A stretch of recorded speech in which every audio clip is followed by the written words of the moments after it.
surface areas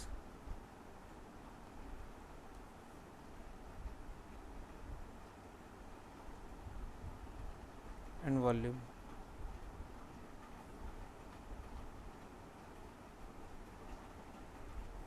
surface areas and volume हमारा बहुत class 7 से ही स्टार्ट हो जाता है, फिर 8 में भी आता है, फिर 9th में भी आता है और 10th में भी, 10th तक चलता है। तो 9th का मेरे अकॉर्डिंग, अगर आपने 9th का अच्छे से कर लिया तो 10th का बहुत इजी होता है, और तो 9th का अच्छे से करना पड़ेगा, ये specially for class 9th as well as for class 10th, दोनों के लिए हेल्पफुल है। तो देखो, सबसे पहले हम पढ़ते हैं सरफेस एरियाज एंड वॉल्यूम, यानी कि हम इसमें 3D शेप्स के बारे में पढ़ेंगे, जितनी भी हमारी 3D शेप्स होती हैं। अब 3D शेप में पहली शेप जो आती है, जिसको हम बोलते हैं क्यूबॉइड।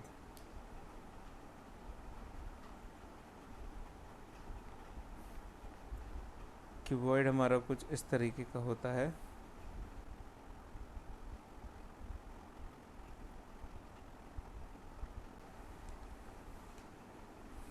ये हमारी लेंथ है,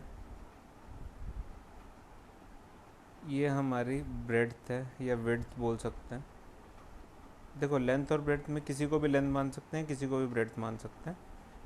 हाइट, अगर हमने लेंथ और बेस उनको माना है तो हाइट हमारी ये रहेगी। जैसे कोई रूम है या कोई बुक हो गई, कोई भी बॉक्स हो गया, that will be in the form of cuboid. तो देखो, क्यूबॉइड को हम ऐसे मान सकते हैं कि एक रेक्टेंगुलर सरफेस रखा है, एक रेक्टेंगल सरफेस के ऊपर एक और सरफेस रख दिया, फिर उसके ऊपर एक और सरफेस रख दिया, ऐसे ऐसे ऐसे बहुत सारे रेक्टेंगुलर पीसेस एक के ऊपर एक रखे हुए हैं। अगर ये पूरा सॉलिड होता तो, अभी बाय द वे अगर ये रूम है तब भी लेकिन देखते हैं।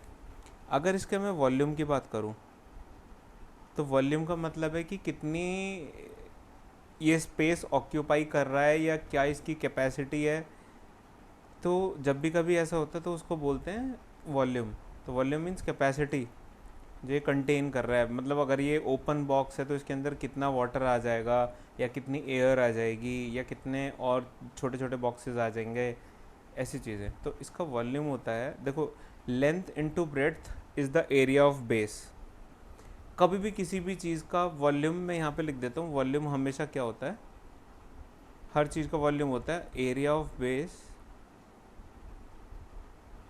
Into height. ये एवरग्रीन फार्मूला है वॉल्यूम का, क्योंकि एक 2D सरफेस है नीचे, वो ऊपर बढ़ता जा रहा है, बढ़ता जा रहा है, बढ़ता जा रहा है, जितनी उसकी हाइट है उतना वो कर दे रहा है। तो वॉल्यूम इज इक्वल्स टू हुआ area of base is length into breadth, क्योंकि it is a rectangular shaped, और हाइट उसकी हुई h, जो गिवन है हमें। अब आता है इसका, मैं अगर बात करूँ लेटरल सरफेस एरिया। देखो, लेटरल सरफेस एरिया मतलब टॉप और बेस को छोड़ दो, बाकी सारे एरिया को हम लेटरल सरफेस एरिया बोलते हैं। टॉप और बेस को छोड़ दो, बाकी सारे को हम क्या बोलते हैं, लेटरल सरफेस एरिया। तो lateral surface area will be, अच्छा मुझे एक बात बताओ, फॉर एग्जांपल एक रूम है जिसमें नीचे ये वाली लाइन ये लेंथ है, ये ब्रेड्थ है, और अब मुझे इस वाली साइड का एरिया बताओ, इस वाली साइड का मुझे एरिया बताओ, इस वाली साइड का एरिया क्या होगा। देखो, this is B and this is H, क्योंकि बी के सामने वाली साइड भी बी ही होगी, तो बी इंटू एच। तो इस वाली दीवार का एरिया कितना हो गया, बी एच। इसी तरह इस वाली दीवार का एरिया कितना हो गया, बी एच, है ना। ये वाली जो दीवार है इसका एरिया हो गया बी एच, और इसका एरिया क्या होगा, this is L into H, L H, ठीक है। और उसके पीछे क्या है, वो भी सेम होगा, एल एच। इस दीवार का एल एच है तो उसके सामने वाली दीवार का भी एरिया इक्वल होगा, क्योंकि एक रूम के अंदर जो ऑपोजिट वॉल्स होती हैं उनका एरिया बराबर होता है। तो वॉल्यूम मैंने बता दिया। लेटरल सरफेस एरिया, ध्यान रखना, कहीं पर लेटरल बोलेंगे, कहीं पर कर्व्ड बोलेंगे। लेटरल का मतलब होता है फ्लैट, तो फ्लैट सरफेस एरिया वो भी कौन सा, टॉप और बेस को छोड़ के, तो ये एरिया ऑफ 4 वॉल्स भी बोल सकते हैं। तो ये हो जाएगा, एक दीवार का LH निकला था, दूसरी दीवार का भी LH निकला था, एक दीवार का BH था और एक और दीवार का BH था। तो this will be 2LH plus 2BH। इसमें से 2 कॉमन ले लेंगे और H भी कॉमन ले लेंगे, ब्रैकेट में बचा L प्लस B। इससे एक चीज़ और मुझे दिख रही है, अगर मैं स्टार पॉइंट में समझूं उसको, तो ये LS से हमारा हो रहा है 2 into H into L plus B। And what is this 2L plus B? ये तो पेरीमीटर होता है, और L और B तो नीचे, यानी कि it is the perimeter of base. तो it is perimeter of base into height कर देंगे तो हमारा लेटरल सरफेस एरिया आ जाएगा।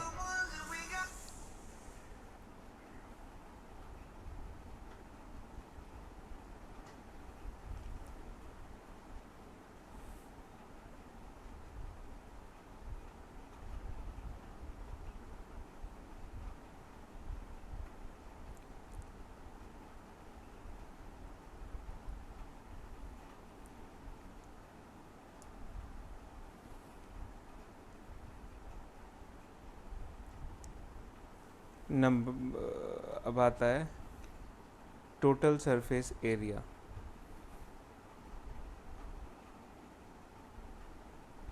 टोटल सरफेस एरिया का मतलब होगा 4 दीवारों का एरिया और साथ में टॉप और बेस का एरिया भी ऐड कर देंगे। तो ये क्या आया था, 2LH प्लस 2BH, और इसमें क्या ऐड कर देंगे, इसमें ऐड कर देंगे एक चीज़, एक तो टॉप का एरिया और एक बेस का एरिया। अच्छा मुझे एक बात बताओ, इसका बेस क्या है, इसका बेस का एरिया क्या होगा, लेंथ इंटू ब्रेड्थ, और ठीक उसी तरह इसके टॉप का एरिया भी वही होगा, क्योंकि जितना इसका एरिया है उसके ठीक ऊपर वो है, तो उसका भी एरिया इतना ही होगा। यानी कि इसका हुआ L इंटू बी, उसका भी क्या होगा, L इंटू बी।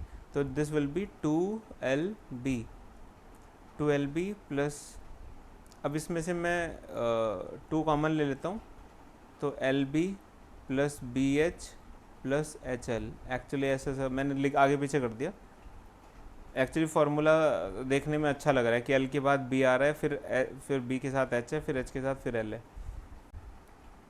इसमें एक स्पेशल केसेस जो आएंगे, इसके डायगनल अगर निकालने को आ जाए, उसके बारे में मैं बाद में बताऊंगा। डायगनल्स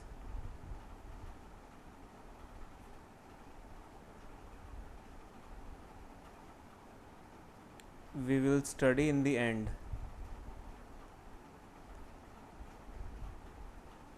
क्योंकि 10th क्लास में उसकी कोई ज़रूरत नहीं है, 9th में भी कुछ अच्छे क्वेश्चन जो होते हैं उसमें आ जाता है क्वेश्चन। अच्छा ये सेकंड हमारा होता है क्यूब, और ये बहुत ही इजी है। एक चेंज जो क्यूबॉइड और क्यूब में आया है वो केवल इतना है कि जितनी हमारा ये साइड होगी उतनी हमारी ये साइड होगी, उतनी हमारी ये साइड होगी। जैसे स्क्वायर बेस है इसका एक तरीके से, क्योंकि अगर मैं इसको A बोलूँ तो ये भी मेरे लिए A होगा और हाइट भी मेरी A ही होगी। बाकी सब कुछ वही है, जो ऊपर लिखा था सब वही है। इसका वॉल्यूम कितना होगा, इसका वॉल्यूम हो जाएगा length into breadth into height, यानी कि A into A into A। या फिर हम इसको क्या लिख सकते हैं, A क्यूब भी बोल सकते हैं। और इसका लेटरल सरफेस एरिया कितना होगा, ऊपर वाले में हमने लेटरल सरफेस एरिया देखा था कि एक इस वाली वॉल का एरिया, एक इस वाली वॉल का, एक इस वाली वॉल का, ये जो 4 दीवारें हैं टॉप और बेस को छोड़ के, तो इसका एरिया भी अब A स्क्वायर हो जाएगा, उसके सामने वाली का भी A स्क्वायर, इधर वाली का भी A स्क्वायर, इधर वाली का भी A स्क्वायर। तो 4 साइड हो गए जिनका एरिया A स्क्वायर है। तो LS से विल बी 4A स्क्वायर। अब आते हैं टोटल सरफेस एरिया पर। टोटल सरफेस एरिया जो होगा वो कितना होगा, देखो टॉप भी ऐड हो जाएगा और बेस भी ऐड हो जाएगा, है रहेगा एरिया वही क्योंकि सेम है। तो this will be 6a²। Total 6 faces होते हैं इसमें, एक टॉप, बेस और 4 वॉल साइड की, तो ये क्यूब हो गया। इसका भी डायगोनल निकालेंगे, लास्ट में निकालेंगे। अब आते हैं नंबर 3 पर।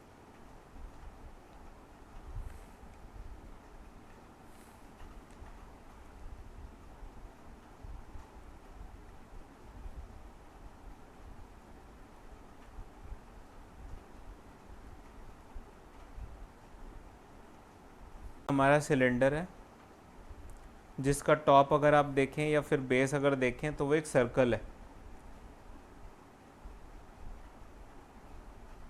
ये बेस की रेडियस हो गई या फिर सिलेंडर की भी रेडियस बोली जाती है।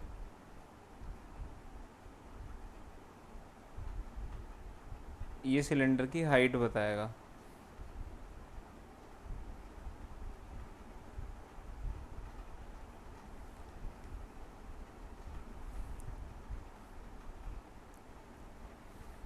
ओके, इसका जो वॉल्यूम होगा, मैंने तुमको एक एवरग्रीन फार्मूला बताया है कि अच्छा, जब सिलेंडर की बात आती है तो एक बात याद दिलाता हूँ, जब हम शादी में जाते हैं तो सबसे पहले क्या खाते हैं, खाना। एक ही चीज़ के लिए जाते हैं शादी में तो, और वहाँ जाते ही सबसे पहले क्या लगा रहता है, प्लेट्स का स्टैक लगा रहता है। तो खाना खाने जाने के लिए सबसे पहले प्लेट तो उठानी पड़ेगी ना।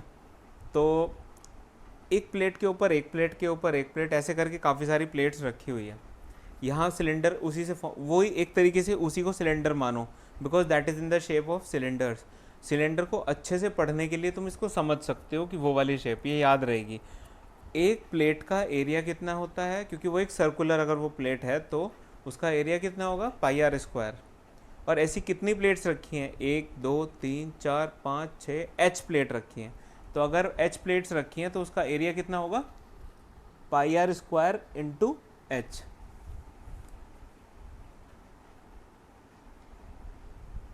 πr² H. इसका अगर मैं कर्व्ड सरफेस एरिया की बात करूं, यहाँ पर लेटरल सरफेस एरिया की जगह वर्ड चेंज हो जाएगा और हो जाएगा curved surface area. Curved surface area का मतलब केवल ये बाहर बाहर का एरिया। सोचो कि वो जो प्लेट का स्टैक रखा है उसको आपको ऊपर वाले को छोड़ दो, टॉप छोड़ दो और बेस छोड़ दो, आपको केवल साइड बाउंड्री में पेंट करना है। अगर आपको बाउंड्री में पेंट करना है तो एक प्लेट को उठाओ, पहले एक प्लेट को देखो कि वो प्लेट उसका बाउंड्री को क्या बोलते हैं, एक प्लेट की बाउंड्री को सरकमफेरेंस। तो सरकमफेरेंस, एक प्लेट का सरकमफेरेंस, 2 का, 3 का, 4 का, इस तरह मिला मिला के एच, ऐसी एच प्लेट का सरकमफेरेंस है। तो यानी कि एक प्लेट का सरकमफेरेंस कितना हुआ, 2πr। सरकमफेरेंस क्यों बोला, क्योंकि बाउंड्री को, सर्कल की बाउंड्री को हम सरकमफेरेंस ही बोलते हैं, क्योंकि उसके बीच में पेंट नहीं करना है। ऐसा सोचो कर्व्ड सरफेस एरिया मतलब आपको पेंट करना है, वो भी बाहर बाहर से। तो उसको कैसे पेंट करेंगे, एक प्लेट में पेंट करने के लिए जो उसकी बाउंड्री है, जो उसका पैरामीटर है वो 2πr है। ऐसे ऐसे कितने प्लेट्स पे करना है, एच प्लेट्स पे, तो 2πr/h। अब आता है total surface area. Total surface area में ये तो रहता ही है, ये तो रहता ही है, बस टॉप और बेस और ऐड हो जाता है इसमें, यानी कि 2πr/h तो रहेगा। साथ में क्या आ जाएगा, देखो नीचे वाली प्लेट का एक का एरिया कितना होता है, πr²। दूसरी का भी, इसका भी कितना होगा, πr²। तो it will be 2πr²। Now we can take 2πr common, bracket में बचा h प्लस r। तो एक ये फॉर्मूला बन गया हमारा। अब देखते हैं एक नई चीज़ जिसको बोलते हैं कोन।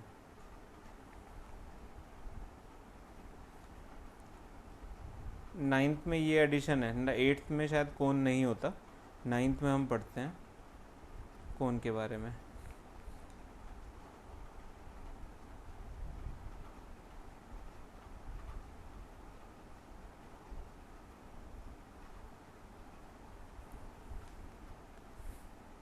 कोन कुछ इस टाइप से है।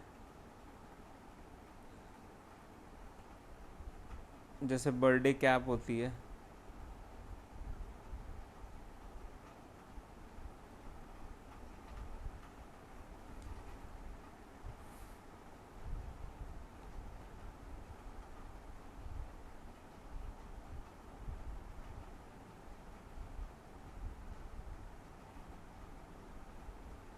दिस इज कोन,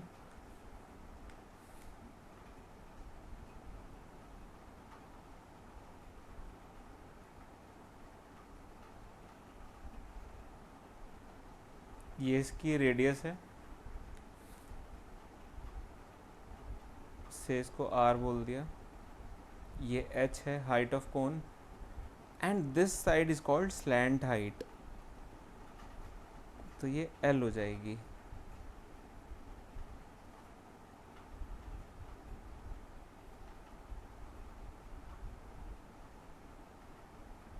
ये एल है। चलो इसका वॉल्यूम देखते हैं क्या होगा। देखो अगर इस सिलेंडर को हम 3 इक्वल पार्ट्स में डिवाइड करें, तो ऐसे ऐसे करके अगर हम लाइन खींचे ऐसे ऐसे, तो ये कोन बन रहा है। और ये कोन एक्चुअली ये चेक देखा गया, ऑब्जर्व किया गया कि इसका जो वॉल्यूम होता है वो ऐसे सिलेंडर का 1/3 होता है। तो इसका वॉल्यूम डायरेक्टली हम याद करेंगे 1/3 जितना सिलेंडर का वॉल्यूम था, तो 1/3 पाई आर स्क्वायर एच।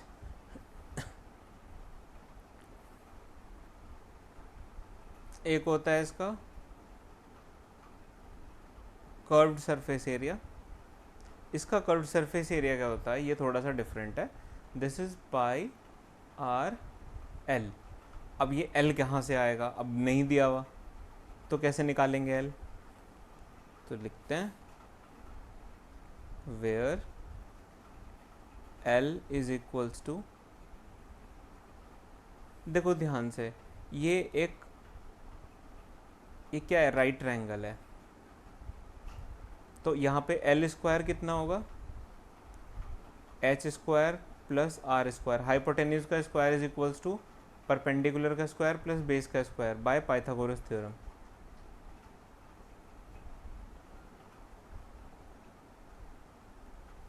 तो यहाँ से एल अगर हम निकालेंगे तो एल क्या निकलेगा, under root H square plus R square, हो गया।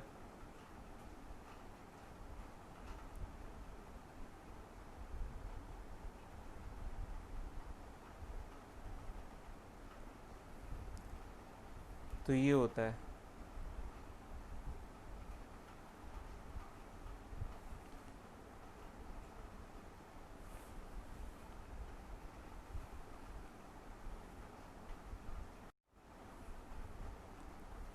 तो कोन का सी एस से ये हो गया।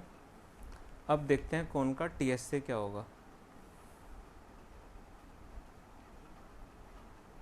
अच्छा मुझे एक बात बताओ, कर्व्ड सरफेस एरिया तो हो गया, टोटल सरफेस एरिया क्या होता है, ये वाला curved surface area plus top and base. Top तो इसका कुछ है ही नहीं, पॉइंट साइज है, तो उसका तो क्या ही एरिया है ना। जो इसका बेस है उसका वो एक सर्कुलर बेस है, जिसका एरिया क्या होता है, पाई आर स्क्वायर, क्योंकि रेडियस आर है। तो यानी कि पाई आर एल में पाई आर स्क्वायर ऐड हो जाएगा, और इसका जो टोटल सरफेस आएगा वो है पाई आर और ब्रैकेट में एल प्लस आर। ये इसका टोटल सरफेस एरिया हो गया।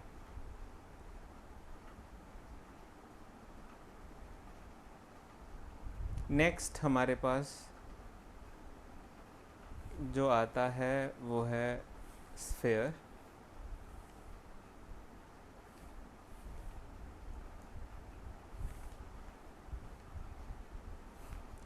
That is 1 2 3 4 and 5। तो एक स्फेयर एक्चुअली क्या होता है, it is a 3D circle. Circle की 3D शेप, मतलब वो पूरा एक बॉल के तरीके से होता है। बॉल, अब बॉल का जो सेंटर होगा वहाँ से बाहर तक की डिस्टेंस को हम बोलेंगे रेडियस। इसी तरह ऊपर भी हो सकता है, ये भी रेडियस ही होगा, नीचे सब जगह रेडियस बराबर ही रहती है। तो इसका जो वॉल्यूम होगा 4/3 पाई आर क्यूब। इसका जो हमारा लेटरल सरफेस एरिया जो होता है, अच्छा इसके अंदर क्या तो टॉप और क्या बेस, दोनों सेम ही है। लेटरल सरफेस एरिया बोले या टोटल सरफेस, इसमें टॉप किसको बोलें, ये तो सब जगह से सेम है। तो लेटरल सरफेस एरिया या टोटल सरफेस एरिया वो सेम ही होते हैं। उसको बोलते हैं 4 पाई r²।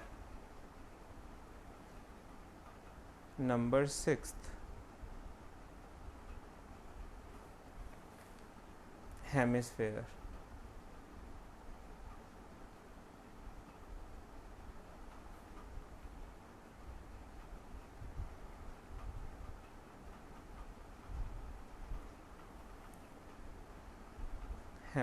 हेमिस्फेयर में इस बॉल को सोचो हमने काट दिया बिल्कुल ठीक सेंटर से, और ये कुछ ऐसी सी शेप बन गई।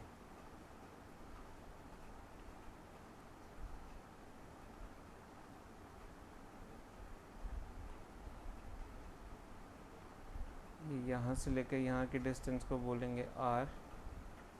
ये वाली डिस्टेंस भी हमारी कितनी रहेगी, r।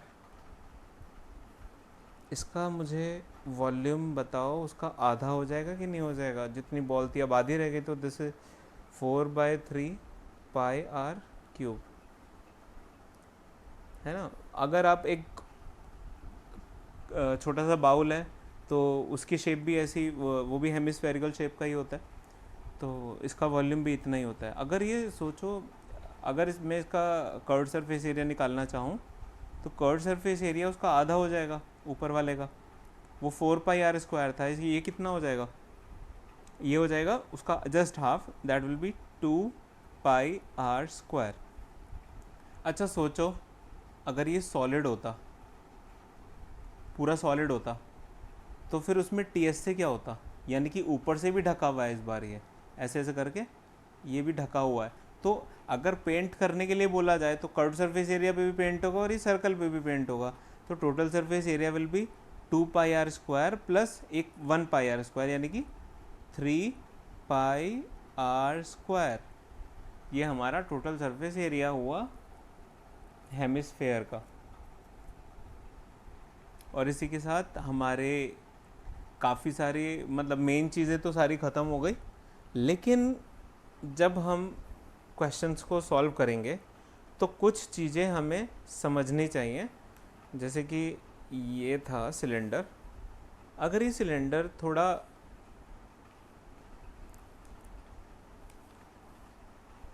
ये हॉलो सिलेंडर हो, और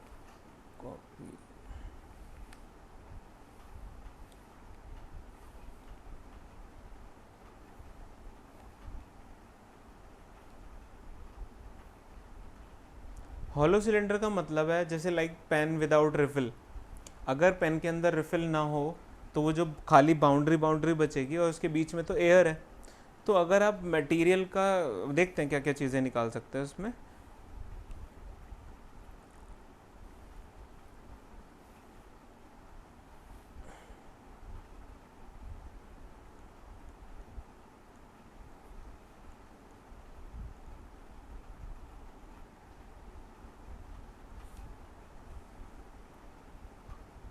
अगर मैं इसका टॉप देखूं तो चलो एक और इसको थोड़ा सा और बड़ा कर लेते हैं, यानी कि ऐसे कर लेते हैं इसको।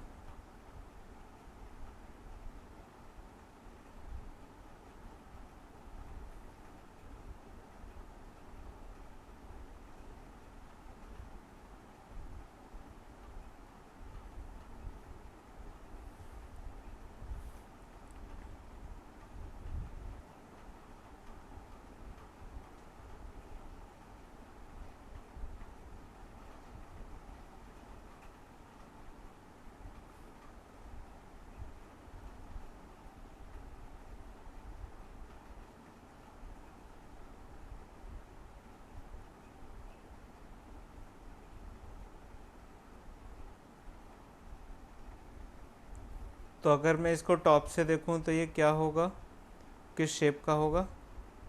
ये कुछ ऐसा सा होगा, सर्कल, एक उसके अंदर दूसरा सर्कल, कंसेंट्रिक सर्कल्स हो गए दो। अंदर वाले की रेडियस को हम क्या बोलेंगे? आर आई। बाहर वाले की रेडियस को हम बोल रहे हैं आर ओ। अब देखो हमें ना ये वाला पार्ट मतलब मटेरियल का है, बीच में एयर है, तो अब मुझे निकालना है वॉल्यूम क्या होगा इस पूरे हॉलो सिलेंडर का, मतलब जो मटेरियल लगा हुआ है। अच्छा सोचो, बाहर वाले सिलेंडर का वॉल्यूम निकालेंगे तो ये सारा वॉल्यूम आ जाएगा जो भी इसके अंदर कंटेन कर रहा है, और जो अंदर वाले का एरिया निकालेंगे वो उस वॉल्यूम का आएगा वो जो एयर कंटेन कर रहा है। अगर बाहर वाले में से अंदर वाला सिलेंडर का वॉल्यूम माइनस कर देंगे तो इस वाले का आ जाएगा, ये जो मेरा पूरा सिलेंडर बचा हुआ है, ठीक है, तो इसका आ जाएगा। तो यानी कि वॉल्यूम अगर हम इसका निकालेंगे तो that will be pi R O square H minus pi R I square H. इसमें से क्या कॉमन लिया जा सकता है?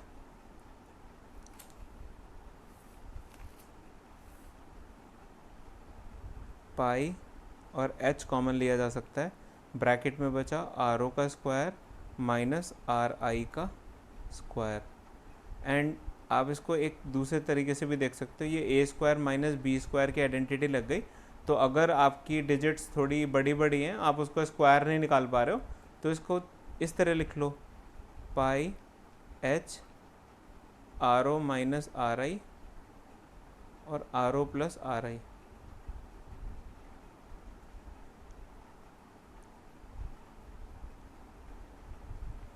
तो ये हो जाता है इसका। तो ये क्या है? होलो सिलेंडर का वॉल्यूम निकाला है हमने। अगर हम इसका निकालना चाहते हैं curved surface area,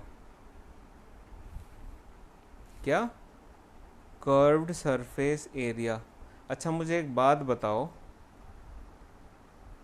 curved surface area जब भी बात करूं तो मतलब पेंट से रिलेटेड होता है कि अगर मैं इसकी बाउंड्री को पेंट करूं तो ये तो कोई प्रॉब्लम नहीं हुई, क्योंकि बीच वाले से कुछ लेना देना नहीं है कि अंदर क्या है, उसको तो बाहर वाले के आउटर सरफेस से लेना देना है। तो इसका कर्व्ड सरफेस एरिया जो होगा वो क्या होगा?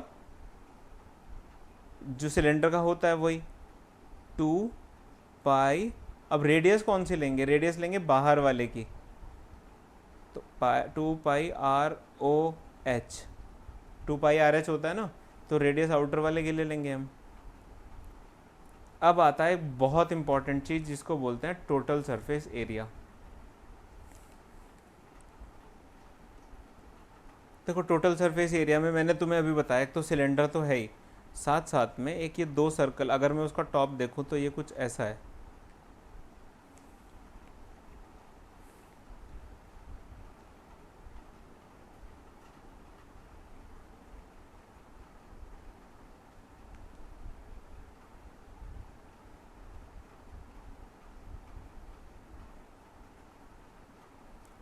ये है उसका टॉप या फिर बेस जिसको बोल सकते हैं।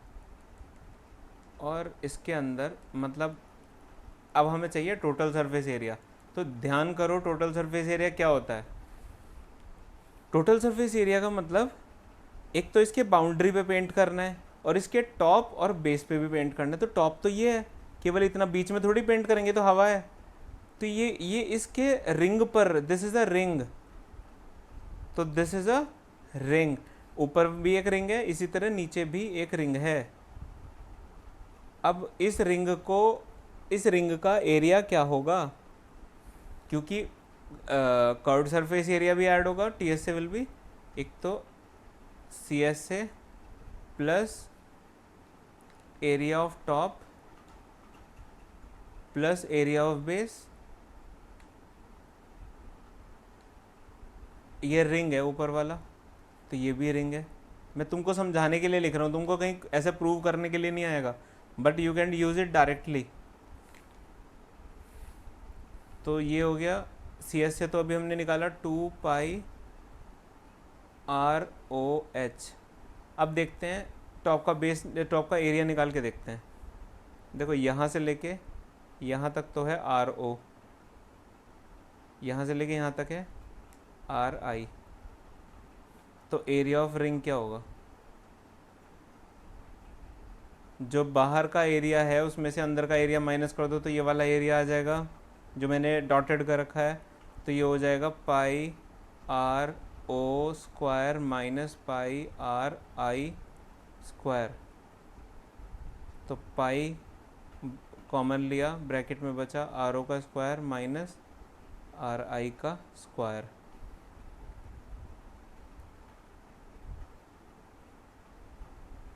तो प्लस, अच्छा टॉप का भी उतना ही होगा जितना बेस का होगा, तो एक ही बात है। तो 2 यहाँ पर लिखो, फिर पाई ब्रैकेट में आर ओ का स्क्वायर माइनस आर आई का स्क्वायर। मैंने तुमको ऐसे बता दिया कि कैसे निकालेंगे। अब चाहो तो तुम पूरा भी करके कर सकते हो, मतलब ऐसे निकाल के भी दिखा सकते हो और डायरेक्टली भी यूज़ कर सकते हो। वैसे निकालने की ज़रूरत नहीं है, ये लिख देना डायरेक्ट। और इसमें से अगर तुम और सिंप्लीफाई करना चाहते हो तो 2 पाई और ब्रैकेट में बचा R O H plus R O का स्क्वायर माइनस आर आई का स्क्वायर। That's it. इतना पढ़ना है क्लास 9th के लिए, इतना बहुत है। 10th क्लास में बस इसमें एक फ्रस्टम ऑफ कोन ऐड हो जाता है, वो हम दूसरी वीडियो डाल देंगे उसके अंदर 10th वालों के लिए, उसमें उसको ऐड कर देंगे। बाकी ये इतना ही। Okay, thank you.